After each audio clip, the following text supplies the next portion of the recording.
Hello അസ്സാം വലൈക്കും നമസ്കാരം. അപ്പോൾ ഇന്ന് കാണിക്കാൻ പോകുന്നത് നമ്മുടെ വീട്ടിലുള്ള വളരെ കുറഞ്ഞ ഇൻഗ്രീഡിയൻസ് വെച്ച് ചെയ്യാൻ പറ്റുന്ന നല്ല സ്റ്റിഫായിട്ടും അതുപോലെ നല്ല ഹെൽത്തി ആയിട്ടുള്ള ഒരു ക്രീമിൻ്റെ റെസിപ്പിയാണ്.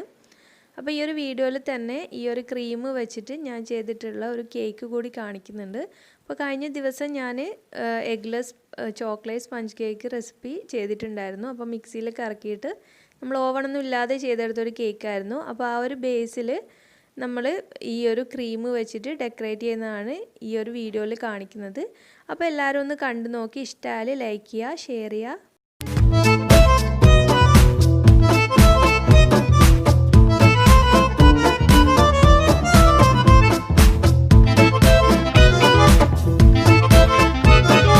അപ്പോൾ നമുക്ക് ഈ ഒരു ക്രീം ഉണ്ടാക്കാനായിട്ട് ഞാനൊരു ഗ്ലാസ്സിൽ 1/2 ഗ്ലാസ്സോളം റവ എടുത്തിട്ടുണ്ട്. അപ്പോൾ വറുത്ത റവയൊന്നുമല്ല, സാധാ നോർമൽ റവയാണ്.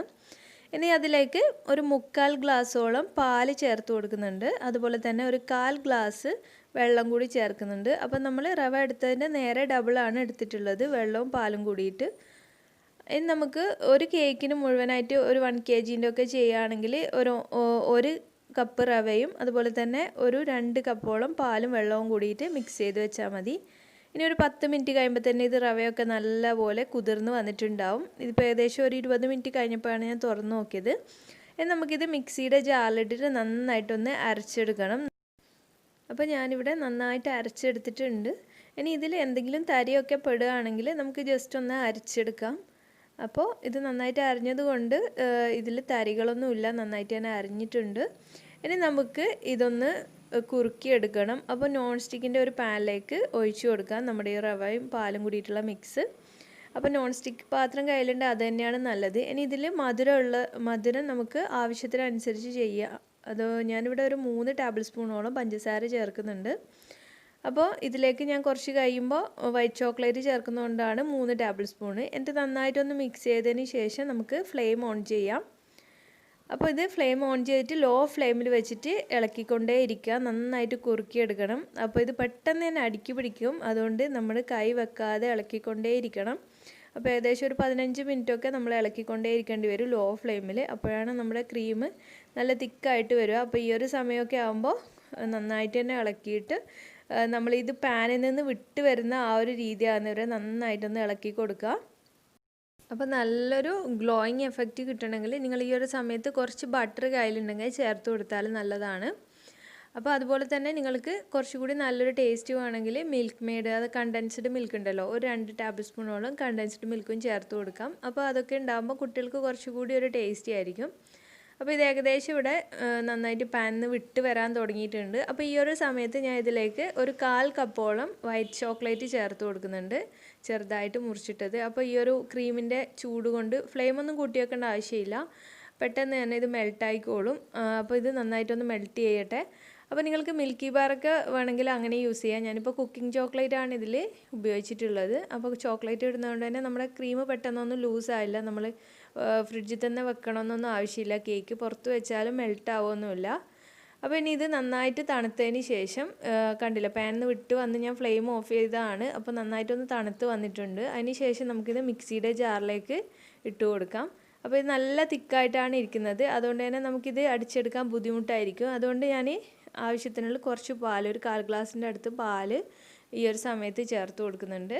എന്നിട്ട് നമുക്കൊരു ഫ്ലേവറിന് വേണ്ടിയിട്ട് കുറച്ച് വാനില എസെൻസ്, ഒരു 1/4 ടീസ്പൂണോളം വാനില എസെൻസ്. അപ്പോൾ അത് അധികമായി പോകണ്ട, ഒരു 1/4 ടീസ്പൂൺ മതിയാവും. അപ്പോൾ അതും കൂടി ഇട്ട് നന്നായിട്ട് അടിച്ചെടുത്തു. കണ്ടില്ലേ, ഇപ്പോൾ നല്ല രീതിയിൽ നമുക്ക് സ്റ്റിഫായിട്ട് കിട്ടുന്ന ഒരു ക്രീം കിട്ടിയിട്ടുണ്ട്. അപ്പോൾ നല്ല ടേസ്റ്റുമാണ്. ഇനി നമുക്ക് അടുത്തതായിട്ട് ഈ ഒരു ക്രീം ഒരു ബൗളിലേക്ക് മാറ്റിയിട്ട് ഞാനിതൊന്ന് തണുക്കാനായിട്ട് ഒരു 2 മണിക്കൂർ ഫ്രിഡ്ജിൽ വെക്കുകയാണ്. അപ്പോൾ ഫ്രീസറിൽ വെക്കേണ്ട ആവശ്യമില്ല, ഫ്രിഡ്ജിൽ താഴ്ത്ത് വെച്ചാൽ മതി. എന്നിട്ട് നന്നായിട്ടൊന്ന് കവർ ചെയ്യാം. അതിന് ശേഷമാണ് ഫ്രിഡ്ജിൽ വെച്ചത്. ഇപ്പോൾ നല്ലപോലെ തണുത്തിട്ടുണ്ട്. ഇനി ഒരു ഫോർക്ക് വെച്ചിട്ട് നന്നായിട്ടൊന്ന് ഇളക്കി മിക്സ് ചെയ്യുകയാണ്. ഇനി നമുക്ക് ഫ്ലവറൊക്കെ വരയ്ക്കാൻ, അതുപോലെ മുകളിൽ ഡെക്കറേഷൻ കാര്യങ്ങളൊക്കെ ഈ ഒരു തിക്നെസ് വേണ്ടി വരും. അപ്പോൾ ഞാൻ കുറച്ചൊന്ന് ഈ ഒരു ഐസിങ് ബാഗിലേക്ക് മാറ്റുകയാണ്. അപ്പോൾ ഈ ഒരു ഐസിങ് ബാഗ് നമ്മൾ വീട്ടിൽ തന്നെ തയ്യാറാക്കിയെടുക്കാൻ പറ്റുന്ന ഒരു ഐസിങ് ബാഗാണ്. അതിൻ്റെ വീഡിയോ ഞാൻ കഴിഞ്ഞ വീഡിയോൻ്റെ മുമ്പിലത്തെ വീഡിയോ ആയിട്ട് ചെയ്തിട്ടുണ്ട്. അപ്പോൾ അതിൻ്റെ ലിങ്ക് ഞാൻ ഡിസ്ക്രിപ്ഷനിൽ കൊടുക്കാം, വേണ്ടവർ ചെക്ക് ചെയ്ത് നോക്കിയാൽ മതി. അപ്പോൾ നമുക്ക് 1 രൂപ പോലും ചിലവില്ലാതെ വീട്ടിൽ ഉണ്ടാക്കിയെടുക്കാൻ പറ്റുന്ന സിമ്പിളായിട്ടുള്ള ഒരു ഐസിങ് ബാഗാണ്. അപ്പോൾ ഇതിലേക്ക് ഞാൻ ഒരു 3-4 ഫ്ലവർ വരയ്ക്കാനുള്ള മുകൾ ഭാഗത്ത് കേക്കിൻ്റെ ഫ്ലവർ വരയ്ക്കാനുള്ള ക്രീം മാറ്റി വെക്കുകയാണ്. ഇത് ഫ്രിഡ്ജിലേക്ക് മാറ്റുകയാണ്. ഇനി ഇതിൻ്റെ ബാക്കിയുള്ള ക്രീം വെച്ചിട്ട് ഐസിങ് ചെയ്തെടുക്കാം. അപ്പോൾ സാധാരണ നമുക്ക് വീട്ടിലുള്ള ചേരുവകളും അതുപോലെ വീട്ടിലുള്ള ടൂൾസൊക്കെ വെച്ചിട്ടാണ് ഈ ഒരു കേക്കും സ്പഞ്ച് കേക്കും തയ്യാറാക്കിയത്. അതുപോലെ തന്നെയാണ് ഐസിങ്ങും കാണിക്കുന്നത്. അപ്പോൾ ടേൺ ടേബിളിന് പകരം ഇതുപോലെ ഒരു ബൗൾ വെച്ച് അതിൻ്റെ മുകളിൽ ഒരു പ്ലേറ്റ് വെച്ചിട്ടാണ് നമ്മളിങ്ങനെ കറക്കിയെടുക്കുന്നത്.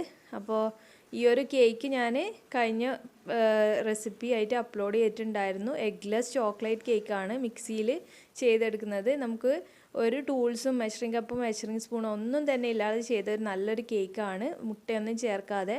അപ്പോൾ നല്ല സോഫ്റ്റ് ആയിട്ടുള്ളൊരു കേക്കാണ്. അപ്പോൾ കുറച്ച് കമൻസൊക്കെ വന്നിട്ടുണ്ടായിരുന്നു, ഇത് കട്ട് ചെയ്ത് കാണിക്കാത്തത് കൊണ്ട് തന്നെ അവർക്ക് സ്പോഞ്ചി ആയിട്ടില്ല എന്നുള്ളൊരു അഭിപ്രായം ഉണ്ടായിരുന്നു. അപ്പോൾ അതുകൊണ്ടാണ് ഈ ഒരു വീഡിയോയിൽ കട്ട് ചെയ്ത് കാണിച്ചിട്ടുള്ളത്. ഇനി നമുക്ക് നന്നായിട്ടൊന്ന് ഷുഗർ സിറപ്പ് ആക്കിയതിന് ശേഷം ഞാൻ ക്രീം ഇതിലേക്ക് സ്പ്രെഡ് ചെയ്തൊന്ന് കാണിച്ചു തരാണ്. അപ്പോൾ നിങ്ങൾ തീർച്ചയായിട്ടും ഒന്ന് ഉണ്ടാക്കി നോക്കുക. അപ്പോൾ വിപ്പിംഗ് ക്രീമൊക്കെ നമുക്ക് വീട്ടിൽ എപ്പോഴും കിട്ടണമെന്നില്ല. കാരണം നമുക്ക് സൂപ്പർ മാർക്കറ്റിലൊക്കെ വാങ്ങിക്കാനായിട്ട് കിട്ടാത്ത ഒരുപാട് പേര് കമൻറ്റിൽ ചോദിക്കാറുണ്ട്. അതുകൊണ്ടാണ് നമുക്ക് വീട്ടിൽ വളരെ എളുപ്പത്തിൽ ഉണ്ടാക്കിയെടുക്കുക. അതുപോലെ വളരെ ചിലവ് കുറഞ്ഞ ഒരു മെത്തേഡ് കൂടിയാണ്. അപ്പോൾ ഞാൻ ഈ ഒരു സ്പോഞ്ച് കേക്കും വളരെ ചിലവ് കുറഞ്ഞ രീതിയിലാണ് കാണിച്ചിട്ടുള്ളത്. അപ്പോൾ അത് കാണാത്തവരൊന്ന് കണ്ടു നോക്കുക. അതുപോലെ മുട്ടയുടെ സ്മെല്ലൊന്നും ഇഷ്ടമില്ലാത്തവർക്ക് ഇതുപോലെ ചെയ്തെടുക്കുകയാണെങ്കിൽ നല്ല എളുപ്പമായിരിക്കും. ബേക്കിംഗ് പൗഡറിൻ്റെ ഒന്നും ആവശ്യമില്ല. നമ്മൾ സാധാ വീട്ടിൽ ഉപയോഗിക്കുന്ന ഇൻഗ്രീഡിയൻസും അതുപോലെ ടൂൾസൊക്കെ വെച്ചിട്ടാണ് ഞാൻ ഈ ഒരു കേക്ക് കാണിക്കുന്നത്. കാരണം എല്ലാവർക്കും കേക്ക് ഉണ്ടാക്കാനായിട്ട് കഴിയും എന്നൊരു തോന്നൽ വരും ഇതുപോലുള്ള വീഡിയോസൊക്കെ കാണുമ്പോൾ. അപ്പോൾ എൻ്റെ അടുത്ത് തന്നെ ഒരുപാട് കമൻറ്റ്സ് വരാറുണ്ടായിരുന്നു. അപ്പോൾ ഒരുപാട് ടൂൾസും കാര്യങ്ങളൊക്കെ വെച്ച് ചെയ്യുമ്പോൾ സാധാരണക്കാരായ വ്യൂവേഴ്സിന് അത് നമുക്കത് ചെയ്യാനായിട്ട് തോന്നില്ല എന്നൊക്കെ.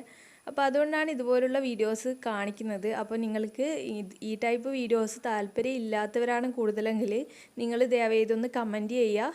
അപ്പോൾ കമൻറ്റിനനുസരിച്ചായിരിക്കും ഇനി അടുത്ത വീഡിയോസൊക്കെ ചെയ്യാൻ പോകുന്നത്.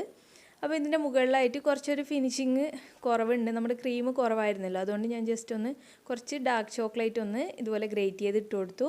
അപ്പോൾ നമ്മൾ നേരത്തെ ഫ്രിഡ്ജിലേക്ക് മാറ്റി വെച്ചിരിക്കുന്ന പൈപ്പിംഗ് ബാഗിലുള്ള ക്രീം വെച്ചിട്ട് ജസ്റ്റ് ഒരു നമ്മൾ സ്റ്റാർ നോസിലുണ്ടല്ലോ അത് വെച്ചിട്ട് ഫ്ലവർ വരച്ചു കൊടുക്കുകയാണ്. നമുക്ക് ഇഷ്ടമുള്ളതുപോലെ ഡെക്കറേറ്റ് ചെയ്യാം. അപ്പോൾ എല്ലാവർക്കും ചെയ്യാൻ പറ്റുന്ന ഒരു മെത്തേഡിലും അതുപോലെ തന്നെ ടൂൾസും കാര്യങ്ങളൊക്കെ വെച്ചിട്ടാണ് ഞാൻ ഈ 2-3 റെസിപ്പീസൊക്കെ ലാസ്റ്റിലുള്ള കാണിച്ചിട്ടുള്ളത്. അപ്പോൾ എല്ലാവരും ഒരുപാട് പേര് വൈറ്റ് ഫോറസ്റ്റൊക്കെ നമ്മുടെ ടൂൾസും കാര്യങ്ങളൊന്നും ഇല്ലാതെ ചെയ്ത വൈറ്റ് ഫോറസ്റ്റൊക്കെ ഒരുപാട് പേര് ട്രൈ ചെയ്ത് ഫോട്ടോസൊക്കെ അയച്ചു തന്നിട്ടുണ്ട്. അതിലൊക്കെ ഒത്തിരി സന്തോഷമുണ്ട് അതൊക്കെ കാണുമ്പോൾ. അപ്പോൾ ഈ ഒരു റെസിപ്പി നിങ്ങൾ തീർച്ചയായിട്ടും ഒന്ന് ട്രൈ ചെയ്ത് നോക്കുക. അപ്പോൾ ട്രൈ ചെയ്യുന്ന സമയത്ത് എന്തെങ്കിലും ഡൗട്ട് ഉണ്ടെങ്കിൽ നിങ്ങൾ കമൻറ്റ് ബോക്സിൽ ചോദിച്ചാൽ മതി, ഞാൻ റിപ്ലൈ തരാം. അതുപോലെ തന്നെ ചാനൽ സബ്സ്ക്രൈബ് ചെയ്യാതെ കാണുന്ന കൂട്ടുകാർ ആരെങ്കിലും ഉണ്ടെങ്കിൽ നിങ്ങൾക്ക് എൻ്റെ റെസിപ്പീസ് ഇഷ്ടമാവുകയാണെങ്കിൽ ഒന്ന് സബ്സ്ക്രൈബ് ചെയ്ത് സപ്പോർട്ട് ചെയ്യണേ. വീഡിയോൻ്റെ താഴെ ചുവന്ന നിറത്തിൽ ഇതുപോലെ ഒരു സബ്സ്ക്രൈബ് എന്ന് എഴുതിയത് കാണാം, അതൊന്ന് ക്ലിക്ക് ചെയ്യുക. അപ്പോൾ വരുന്ന ബെൽ ബട്ടണിൽ 3 ഓപ്ഷൻസ് കാണാം. അതിൽ ഓൾ എന്ന ഓപ്ഷൻ ക്ലിക്ക് ചെയ്താലാണ് ഞാൻ അപ്ലോഡ് ചെയ്യുന്ന എല്ലാ വീഡിയോസും മുടങ്ങാതെ കാണാൻ കഴിയും. അപ്പോൾ ഇനി മറ്റൊരു നല്ല വീഡിയോ ആയിട്ട് വരുമ്പോഴേക്കും താങ്ക് യു.